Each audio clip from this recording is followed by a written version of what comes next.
भैया, और मैं शहर जा रहा हूँ 3 साल के लिए। और मेरी पढ़ाई जब पूरी हो जाएगी तो कोई ना कोई नौकरी ज़रूर मिल जाएगा। और मुझे पढ़ाने लिखाने में अब सारा खेत बाड़ी सब बेच दिए, सब कुछ ख़त्म हो गया। फिर मैं कमाऊँगा तो खरीदूँगा, जहाँ तक हो सकेगा वहाँ तक करूँगा। तेरे लिए तो मैंने सारा खेत बाड़ी बेच ही दिया, ज़रूरत पड़ा तो ये मकान भी बेच दूँगा। लेकिन तू पढ़ना है, तुम्हें पीछे नहीं हटना है। पढ़ लिख के बड़ा आदमी बन, ज़मीन जायदाद तो फिर हो जाएगी। मैं तुझे वहाँ तक पढ़ाऊँगा जहाँ तक तुम चाहेगा। समझ गए मुन्ना? मैं पीछे नहीं हटूँगा भैया। आपने बहुत मेहनत करके मुझे पढ़ा रहे हैं और मैं पढ़ूँगा, कुछ बन के दिखलाऊँगा और कुछ करके दिखलाऊँगा। आप चिंता न करें, मैं शहर जा रहा हूँ, 3 साल के बाद ही मिलूँगा। घर की चिंता मत करना मुन्ना, मैं किसी तरह से मजदूरी करके खा लेंगे। अरे तुम्हारी भाभी एक हम है, 2 आदमी के लिए तो मैं कमा ही लूँगा। हमारी चिंता बिल्कुल मत करना और पढ़ाई की तरफ ध्यान देना। कुछ बन के दिखाओ मुन्ना, ताकि मैं भी तो देखूं। रमेश, तुम्हें तो अब नौकरी मिल गई, अब मुझसे शादी कर लो। आखिर हम लोग साथ साथ पढ़े लिखे हैं। मैं तुम्हें से शादी करूँगी। शादी कर लो रमेश, और हमेशा के लिए यहीं पर रह जाओ शहर में। आखिर मेरा सब कुछ तो यही है, मेरे पिताजी हैं, कोई भाई नहीं है। ये सारी संपत्ति तुम्हें मिल जाएगी। मुझसे शादी कर लो। शादी तो मैं तुमसे ही करूँगा और अगले महीने में कर लूँगा। नौकरी मिल ही गई और शादी भी हो जाएगी और हम लोग इसी शहर में शिफ्ट हो जाएंगे। घर की चिंता कौन करे। तुम ठीक कहते हो। अरे गांव में रखा ही क्या है, शहर में रहो, मुझसे शादी करो आराम से। यहाँ पे मेरा बिल्डिंग है, घर है, द्वार है, ये सब तुम्हारा हो जाएगा और यहीं पे बस जाओ। गांव में क्या करने जाओगे? गांव में कुछ बचा थोड़े है, खेती बाड़ी खत्म हो गया। तुम तुम ठीक कहती हो। गांव में क्या है, भैया ने सारा खेत बाड़ी बेच के मुझे पढ़ा दिया। सिर्फ मकान के अलावा कुछ भी नहीं है। गांव में क्या करेंगे हम? अरे हम लोग शहर में बस जाएंगे और यहीं पर रह जाएंगे। हमारी बेटी ने तुम्हें पसंद किया है तो शादी भी करूँगा। आखिर मेरा कोई बेटा नहीं है और मैंने जांच पड़ताल किया है। तुम्हारा व्यवहार अच्छा है, तुम अच्छे हो, हमारी लड़की लायक ठीक हो। मैं बहुत जल्दी तुम दोनों का शादी कर दूंगा। इस सारा प्रॉपर्टी का मालिक तुम हो जाओगे और मेरी बेटी हो जाएगी। मैं भी सोचता हूँ किसी शहर में बस जाऊँ। गांव में रखा ही क्या है। शादी करने के बाद मैं यहीं पे बस जाऊँगा। गांव क्या करने जाऊँगा, वहाँ कुछ भी मेरी प्रॉपर्टी नहीं है, सब कुछ ख़त्म हो गया। सिर्फ मकान है तो मकान क्या करूँगा लेकर के? भैया रहेंगे उसमें, भैया भाभी वहाँ पे रहेंगे और हम यहाँ पे शहर में रहेंगे। गांव नहीं जाना है, शादी हो जाएगी, तुम्हें यहीं पर रहना है, घर जमाई बनकर। ये सारा प्रॉपर्टी जो तुम्हें मिल रहा है और मेरी बेटी को परेशान नहीं करना, ना होना चाहिए। मेरा क्या भरोसा है, मैं आज हूँ कल नहीं रहूँगा। तुम दोनों का नावे प्रॉपर्टी मैंने कर दिया है, अब शादी करो और रहो। जैसी आपकी मर्जी पिताजी, जब चाहे तब आप शादी कर दीजिए, हमें कोई दिक्कत नहीं है। मैं शहर में ही रहूँगा, गांव नहीं जाऊँगा। मैं पहले भी बोला गांव में कुछ नहीं है, अभी भी कहता हूँ मैं शहर में ही रहूँगा, काजल के साथ। फिर काजल से शादी हो जाती है और इसी तरह से रहते रहते रमेश को काफ़ी दिन बीत जाते हैं। 5 6 7 साल लगभग बीत जाता है। कभी वो गांव नहीं जाता है। गांव से फ़ोन भी भैया करते तो उठाता नहीं है। बिल्कुल गांव भूल गया, भैया और भाभी को भूल गया। काजल के नशे में पड़ के शहर में ही बस गया। न कभी पैसा भेजता न गांव जाता। यही उसका सिद्धांत हो गया। कोई मतलब नहीं था गांव से उसे। सिर्फ काजल दिखाई देती थी उसे, और कुछ नहीं। अरे रमेश, तू यहाँ पे क्या कर रहा है? बड़ा चिंता में दिखाई दे रहा है। मैं भी गांव जा रहा हूँ।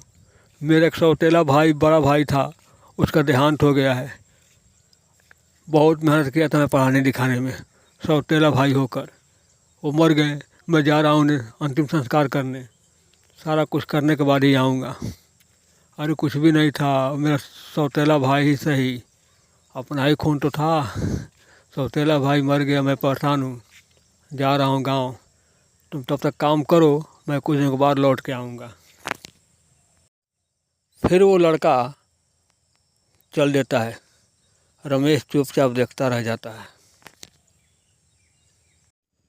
मैं कितना बड़ा मूर्ख हूँ। काजल के नशे में मैं शहर में बस गया, और 7 साल हो गए कभी भाई के पास गया नहीं, भाभी को देखने नहीं गया।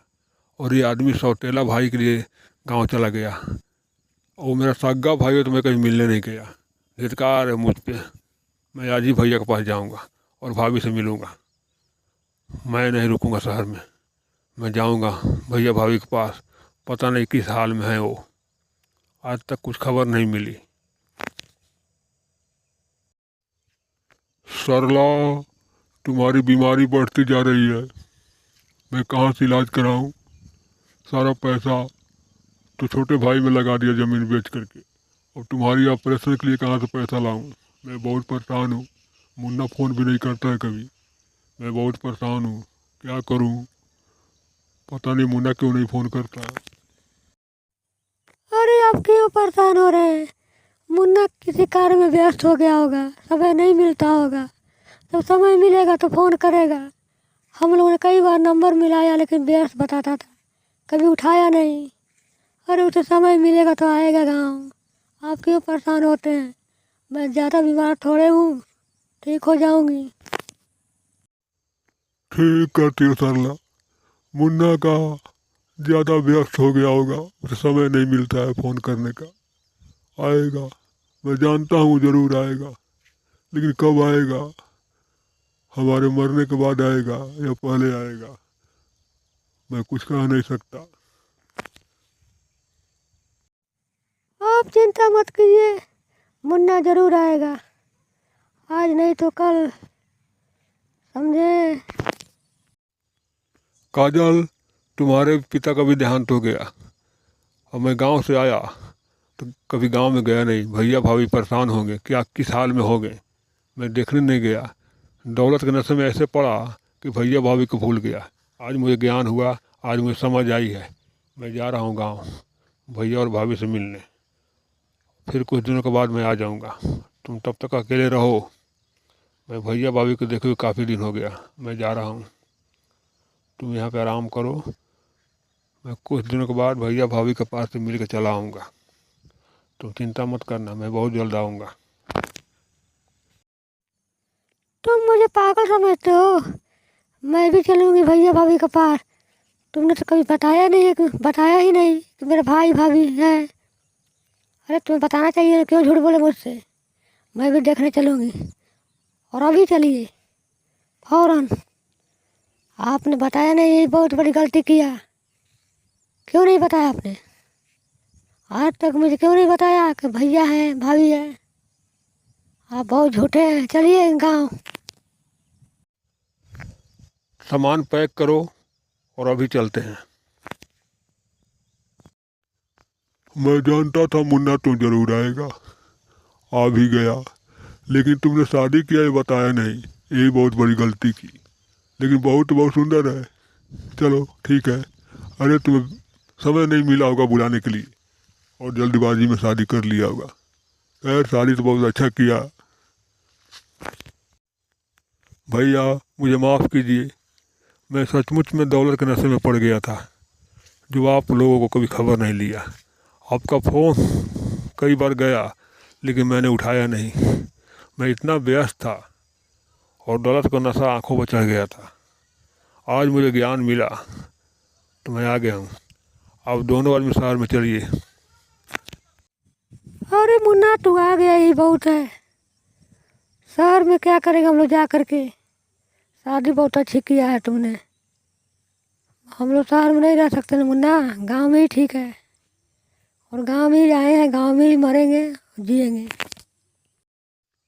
नहीं भाभी, आप शहर में चलिए, आपका इलाज करवाएंगे, भैया भी चलेंगे। ये मकान से क्या मतलब है? ये मकान बेच दिया जाएगा और शहर में चलिए, आप लोग वहीं पर रहिएगा। आपकी बारी ख़त्म हो गई भैया, आपने पढ़ाया लिखाया, नौकरी दिलाया, और मेरी बारी आई, मेरी आंखें खुल चुकी है। चलिए चलिए भैया और भाभी दोनों आदमी। इन्होंने कभी नहीं बताया कि मेरे बड़े भाई है भाभी है। आज मुझे पता चला। और आप लोग चलिए फ़ौरन, आपका इलाज वहीं पर होगा और वहीं पर रहिएगा। मुझे तो गुस्सा आ रहा है इनके ऊपर कि कभी नहीं बताए। चलिए आप लोग तैयार होइए और चलिए। हाँ भैया, सुबह की ट्रेन पकड़ना है। सामान बांधिए, सब कुछ बांधे और चले। ये मकान रहेगा, कभी मौका मिलेगा तो बेच दिया जाएगा या पड़ा रहेगा, इसकी चिंता मत कीजिए। लेकिन सामान पैक कीजिए और सुबह लेकर चलते हैं। भाभी का इलाज वहाँ पे होगा, ऑपरेशन होगा, वो ठीक हो जाएगी। मुझे पूरा विश्वास है ठीक हो जाएगी। फिर सब कोई शहर चला आता है। भाभी का इलाज होता है, कुछ दिनों के बाद वो ठीक हो जाती है। भैया और भाभी आराम से रहने लगते हैं, किसी बात की परेशानी नहीं। पूरा सेवा सत्कार होता है। रमेश नौकरी करता है और अपने भाई और भाभी को बहुत मानता है और वहीं पर बस जाते हैं सब कोई।